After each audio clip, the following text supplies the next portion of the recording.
Hi everyone, Dani here, and welcome to Spenelli Speaks and another Sunday night summary with Edward Rutherfurd's London. Now, we do not have that much left to read in this book.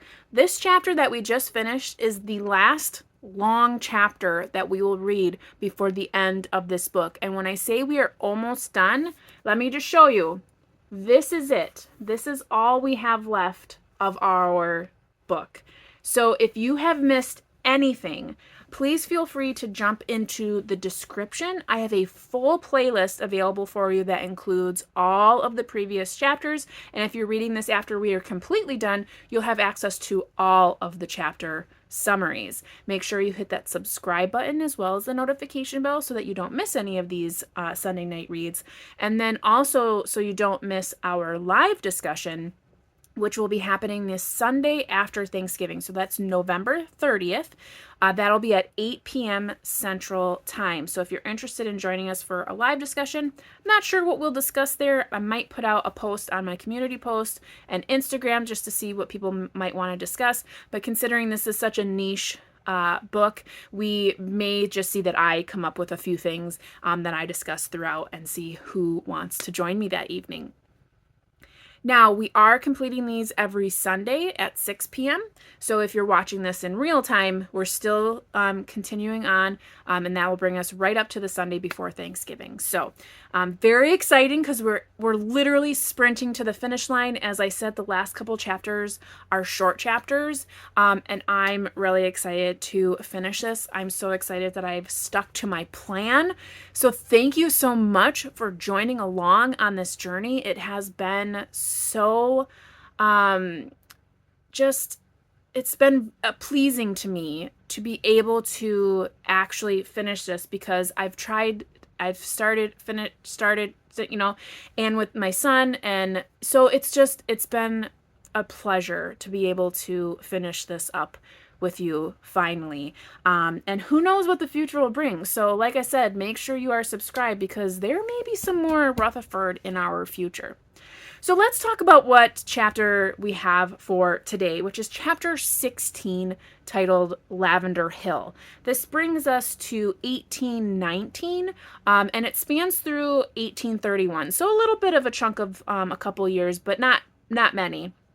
We're about 70 years after the last chapter, and we follow quite a few characters. However, the chapter is very heavy in historical speak. So we have a lot of explanation of what was happening during the time, and the fictional characters filter through the descriptions. The main character that we follow throughout this particular chapter is Eugene Penny, who is an ancestor of our former Eugene Penny, who came from France.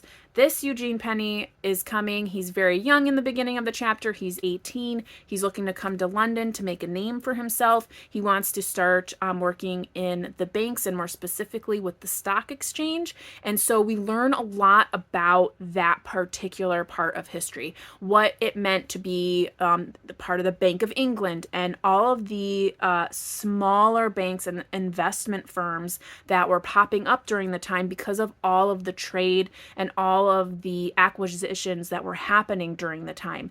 It also references the gold standard. So a lot of the issue with printing bills and printing money to be circulated and not having it completely backed up by gold. So a lot of this is like we're hearing this and we're like, oh wait, is that what's happening now? We're not going to get into that piece because we're discussing history, but it goes quite in depth and does a nice job of explaining why there were banks that closed, banks that had to be bailed out. So the Bank of England had to kind of spot these smaller banks because anytime that a business would go under, then people would rush to the bank and take all their money out. So and I'm not just saying like, oh, $100 here, 100 pounds there, excuse me. we're saying like 20,000 pounds. And a lot of that is what the bank has in order to do their withdrawals, deposits, withdrawals. So when you have a lot of people flocking to the banks and taking their money, the bank itself will fail if it's not then bailed out. So we get a good description of that through Eugene Penny, and he works for Mr. Meredith at Meredith Investments, I think it's called, or Meredith's Bank. And so we get those two characters. So let's just kind of go through the characters all in one big grouping, and then we can kind of like discuss them a little bit more in depth. So I mentioned Eugene Penny. He's very young at the beginning of the chapter, wants to make a name for himself, and works at Mr. Meredith's bank. Mr. Meredith himself, he owns the bank, and he is very close with the Earl of St. James, who, if you remember from last chapter, is Sam. So remember how Sam and his twin Sep were kind of like switched. So Sam is actually a Doggett, but was taken in by this family in the assumption that he was actually Sep, who was the Lady of St. James' child, who she tried to get rid of because of the webbing. Because the Earl of St. James, they're of the Ducat line. So remember, the Ducat and the Doggett lines are from one branch, but then branched out. I know, it's all very convoluted, but if you have a physical copy, make sure you always just refer right on back to our lovely timeline. I love this thing. I love it. I reference it always. So I always have like a bookmark, so you can see like I have like a little bookmark in there, and I have a tabby, so that I always know where it is. So Meredith is very close with the Earl of St. James because the Mr. Meredith, his family line was the stepfather of, the Earl of St. James, if you recall, Captain Jack Meredith. I know, everything's connected, right? So not only do we have the Earl of St. James, but then we have his son, who is Lord Boughton. He's a turd. He basically wants to get his father committed because he wants to have all of the money. Like, he's very greedy and self-centered and selfish and just an overall turd, like I said. And he is in cahoots with I heard it, you said it, Silver Sleeves. Silver Sleeves, to be specific, his full name is, oh my gosh, I didn't write it down. I think it's Cornelius Silver Sleeves. Let's go to my lovely timeline. Let me just double check. Yes, Cornelius Silver Sleeves. He runs the insane asylum, Bedlam. So, of course he does, right? Of course Silver Sleeves does. So he and Lord Boughton, who is the son of Earl of St. James, and if you think about it, it's 70 years past, so he's like in his late 70s at this time. He's trying to get his father committed so that he can have the run of the money, all the funds, because they're quite wealthy. Again, remember in the last couple of chapters, they were royalists. They have a lot of wealth. They obviously have the status.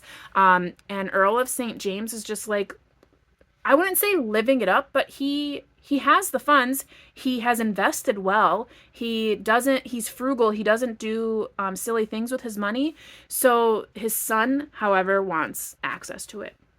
So he's trying to get him committed, and Silver Sleeves is the one to help him with that. And then, again, still in that Ducat line, so Earl of St. James, Lord Boughton, and then Lord Boughton's son, George, and he goes by George Duquette. So he doesn't yet have a title because it's Earl of St. James, Lord Boughton, and then the son, which is George Duquette. Still an adult, but we have that Duquette name, which, if you recall from a couple of chapters back, when the Lady St. James was like, oh, Ducat is too pedestrian, we're going to change it to Duquette. So obviously it stayed in the line. So now we have some other characters that are together. So we have Jeremy Fleming, who is the godfather of Eugene Penny. So when Eugene comes to London, Jeremy kind of helps him out. He originally has an interview set up for him at the Bank of England, so that Eugene can start a life for himself, and Eugene wants more. He wants to be more in investing. So with a little bit of chatter about that, they're able to get an interview with Mr. Meredith. Then we have Zachary Carpenter. He is a big speaker on political matters. So this is how the second piece of the puzzle of this chapter comes into play. So we have the historical information regarding the banks and the gold standard. And then we also have Zachary Carpenter, who is a great tool to explain the political climate. So we have the Whigs, which Zachary Carpenter is a huge speaker on, and the Tories. So if you think about, like, in layman's terms of like who these people are, the Whigs are like our liberals, and then the Tories are our conservatives. So the Whigs want progress, they want equal rights for all men, and then the Tories just want the aristocratic status to continue. They want to just not have to pay taxes, but like make the small people do everything and live their laps of luxury in peace. So we have Zachary Carpenter, and then the last person, I would think that's it actually. Oh no, and then we have the Doggetts. So we have William Doggett and Silas Doggett. I believe they are brothers, but later in the chapter, it's kind of confusing. It seems like maybe they're simply cousins and not actually brothers, but they're related. They're both Doggetts. William Doggett has some children, but the two that we follow are Lucy and Horatio. And let me tell you, this is the first time that I cried over a death in this book. So just so you're aware, and I mean, people have died in every single chapter, I feel like, and it's all been like historically accurate. Like, people die in a fire, there's infant mortality, there's this, that, and the other thing. But this was the first time that like it really hit me, and I had to like stop reading for a little bit, because I was just like, I can't believe that just happened. Like, why couldn't, like, for me, like, I get trying to be historically accurate and like have tension, but like when it comes to certain people in books, like, you're the author, you could have made that go a different way. But then I wouldn't have. Anyways, off my soapbox. It made me cry. It was very sad. Anywho, and then his cousin Silas Doggett. He seems very sketchy in the first half of the chapter, and you don't really quite know why. You just know that nobody wants to be affiliated with him, because whatever he does in his free time, people are like, no. And you later find out, because Lucy, through a course of events that are terrible, needs to help find work. This is also the time of the industrial revolution, so we see a lot of children going into factories and working, and obviously the conditions are not good, but Lucy goes and helps her cousin Silas, who dredges the Thames for dead bodies and basically loots them, and then like there's like rewards for finding certain bodies or whatever. So that's what he does. He dredges the Thames for dead people. And it's lucrative enough that he can pay her pretty well, and himself, I guess. Later on, he like converts to like picking up people's garbage, and then again rifling through that for monies and treasures to pawn and whatnot. But so people are like, he's not someone they want to be affiliated with.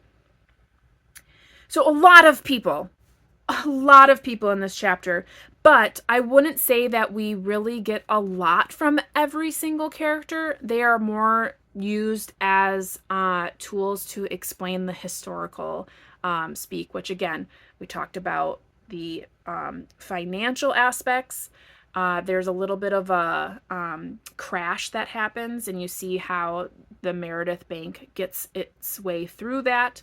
Then you also have the political clashing of the Whigs and the Tories and what they're kind of voting on and why they're voting that way. And you also see how, like, Bedlam has a little bit of a piece in there. And we have one of the big things that people are upset about politically is we see the construction is starting of Buckingham Palace. So the Prince Regent, so this is during the reign of King George III. So if you recall, he was the Mad King. And his son rules as regent. So this is when we see the development of Regent's Park and Buckingham Palace starts. And so we see a lot of that because he ruled for so long. It was the Regency period. So, anywho, a lot of historical explanation in this chapter, which is really great. It gives you a good idea, and to have it be in a fictional book, so you have a little bit of an understanding and you get fictional characters to explain it to you. It really helps if you are interested in this time period. So, a very heavy chapter in historical speak, as opposed to our last chapter, which was super fun of just purely fictional characters doing crazy stuff. So we will probably see a little bit of lightening up in the next couple chapters. There's not much left. I mean, that looks like it's maybe 150 pages left of the book. The next chapter, I believe, is called The Crystal Palace, which I'm excited for. So that's going to bump us right into the early 1900s, which will be fun. And I'm really wondering what's going to happen with this gold. If you know, you know. If you know from our very early chapters, gold that was buried in Roman times that has yet to be found. When is it found? Is it found? I can't remember. I'm pretty sure it is. When is this going to come up? So I'm excited for this because we're coming to the end. I hope you are joining me next week. I hope that you mark your calendars for November 30th. Comment below. I'd love to chat. Otherwise, we will see you next week, Sunday, for our next chapter. And yeah, I hope you're reading something great, taking care, staying safe, and as always, you know how it goes. Happy reading.